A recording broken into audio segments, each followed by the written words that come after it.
दोस्तों आज की पहली वाली खबर निकल के आ रही है कि कोरोना अपडेट, कोरोना के नए मामले फिर बढ़े। 24 घंटा में 1.33 लाख नए केस और 3207 लोगों की गई जान।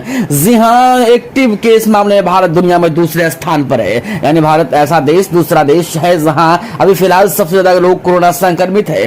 अभी भी दुनिया में हर तीसरी मौत भारत में हो रही है। देश में कोरोना संक्रमण के नए मामले और मौत की संख्या में एक बार फिर तेजी देखने को मिली। स्वास्थ्य मंत्रालय के ताजा आंकड़ों के अनुसार पिछले 24 घंटे में 1,32,788 नए कोरोना केस आए और 3207 संक्रमितों की जान चली गई। वहीं 2,31,456 लोग कोरोना से ठीक भी हुए। यानी बीते दिन 1,01,875 एक्टिव केस कम हो गए। इससे पहले सोमवार को 1,27,510 लाख नए कोरोना केस दर्ज किए गए थे और 2,795 संक्रमितों की मौत हो गई। दोस्तों आज की अगली बड़ी खबर निकल कर आ रही है कि सीबीएसई की 12वीं बोर्ड परीक्षाएं रद्द, कोरोना के चलते लिया गया बड़ा फैसला। जी हां, सीबीएसई की 12वीं बोर्ड परीक्षाओं को भी कोरोना के चलते रद्द कर दिया गया। प्रधानमंत्री नरेंद्र मोदी की अध्यक्षता में बैठक के बाद यह फैसला लिया गया। पिछले कई दिनों से बोर्ड परीक्षाओं को लेकर असमंजस की स्थिति बनी हुई है। वही छात्रों के परिजन भी लगातार परीक्षाओं को रद्द करने की मांग कर रहे थे, जिसके बाद आखिरकार सरकार ने यह फैसला लिया कि इससे पहले 10वीं की बोर्ड परीक्षाओं को रद्द किया गया। इससे पहले राज्य के साथ हुई केंद्रीय मंत्री की बैठक में कई विकल्पों पर विचार हुआ।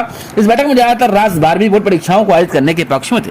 बैठक के बाद जारी रिलीज के मुताबिक प्रधानमंत्री नरेंद्र मोदी ने कि छात्रों के हित को देखते हुए परीक्षा को लेकर यह फैसला लिया गया कि उन्होंने कहा कि हमारे छात्रों का स्वास्थ्य सुरक्षा सबसे ज्यादा जरूरी, इसमें किसी भी तरह का कोई समझौता नहीं किया जा सकता। छात्रों, उनके माता पिता और टीचर्स में काफी चिंता थी, जिसे दूर करना खबर। बिहार में बाढ़ के खतरे की अब पहले मिल जाएगी जानकारी, 72 घंटे पहले मिलेगा अलर्ट। हर साल बाढ़ की त्रासदी झेलने वाले बिहार की एक अच्छी खबर, बिहार में बाढ़ के प्रभाव को कम करने के लिए जल संसाधन विभाग आर्टिफिशियल इंटेलिजेंस पर आधारित आधुनिक तकनीक के साथ अब ड्रोन का भी इस्तेमाल करेगा। ड्रोन का इस्तेमाल बाढ़ के दौरान तटबंधों की रियल टाइम मॉनिटरिंग भी किया जाएगा। इस पहल से 72 घंटे पहले बाढ़ की जानकारी मिल सके। इस पूरी व्यवस्था में विभाग की संस्था बाढ़ प्रबंधन सुधार सहायता केंद्र स्थित मैथमेटिकल मॉडलिंग सेंटर की महत्वपूर्ण भूमिका होगी। ये संस्था आंकड़ों का विश्लेषण कर अगले 72 घंटे की स्थिति का सटीक पूर्वानुमान जारी करेगा। जल संसाधन मंत्री संजय झा के मुताबिक बाढ़ के प्रभाव को कम करने के लिए विभाग द्वारा लगातार कई तकनीकों के इस्तेमाल के साथ बड़े खबर, कोरोना का कहर, वायरस ने बदला रूप तो 3% बच्चों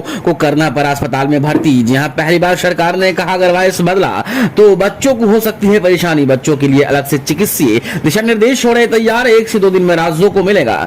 कोरोना महामारी में बच्चों को भी संक्रमण का खतरा हो सकता है। वर्तमान में ज्यादातर संक्रमित बच्चे बिना लक्षण वाले हैं, लेकिन आगामी दिनों में अगर वायरस का रूप बदलता है तो बच्चों को परेशानी बढ़ सकती है। 203% बच्चों को अस्पताल में भर्ती भी करना पड़ सकता है। इसलिए राज्यों को जल्द ही बच्चों की चिकित्सीय व्यवस्था को बढ़ाने के दिशा निर्देश दिए जाएंगे। अभी तक सरकार कोरोना महामारी वयस्कों की शांति, बच्चों को भी संक्रमण का खतरा होने के अलावा गंभीर मामलों में इनकार रही थी, लेकिन अब नए अध्ययन और महामारी के साथ साथ वायरस के नए स्वरूपों के व्यवहार का अध्ययन करने के बाद पहली बार सरकार के दिशा निर्देशों पर। दोस्तों आज की अगली बड़ी खबर निकल कर आ रही है, साजिश या हादसा, क्या ओमान की खाड़ी में शुरू हो गई जंग। ईरान की नौसेना का सबसे बड़ा जहाज आग के बाद डूबा। जी हां, ईरान की नौसेना का सबसे बड़ा जहाज आग लगने के बाद बुधवार को डूब गया। ओमान की खाड़ी में हुए इस हादसे की वजह से अभी तक स्पष्ट नहीं कि ईरान की अर्ध सरकारी समाचार एजेंसी फर्श और तस्नीम ने यह जानकारी दी। खर्ग नाम की इस जहाज को बचाने की कोशिश की गई, लेकिन वो डूब गया। इस जहाज का नाम खर्ग डीप पर रखा गया,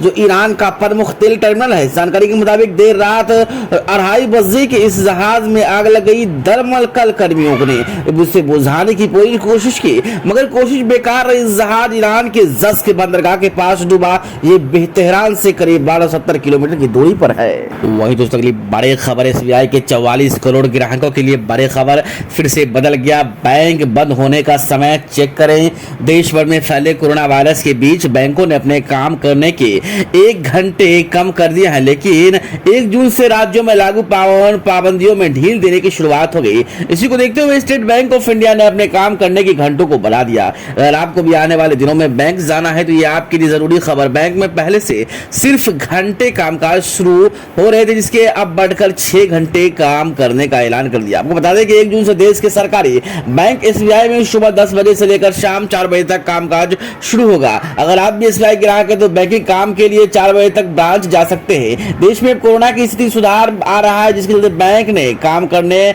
के घंटों को बढ़ाने का फैसला लिया। बैंक का समय 1 जून 2021 से बदल गया है। खबर जल्द मिलेगी। खुशखबरी, जुलाई में केंद्रीय कर्मियों को 31% के दर पर मिलेगा डीए। एडिट करेगा नुकसान की भरपाई। केंद्र सरकार ने 48 लाख कर्मचारी, 60 लाख पेंशनर्स, 18 माह से महंगाई भत्ते, महंगाई राहत मिलने का इंतजार कर रहे इन कर्मियों को, पेंशनरों को उक्त अवधि के दौरान खासा नुकसान झेलना पड़ा। महंगाई लगातार बढ़ती रही लेकिन भत्ता मिल नहीं रहा। केंद्रीय वित्त मंत्रालय के अधिकारी बताते हैं कि सरकार अपने कर्मियों को लेकर संजीदा है। कर्मियों ने कोरोना की पहली और दूसरी लहर में सरकार को अपना पूर्ण सहयोग दिया। इसके मद्देनजर अब जल्द ही उनके हितों को ध्यान में रखते हुए कई घोषणाएं की जाएगी।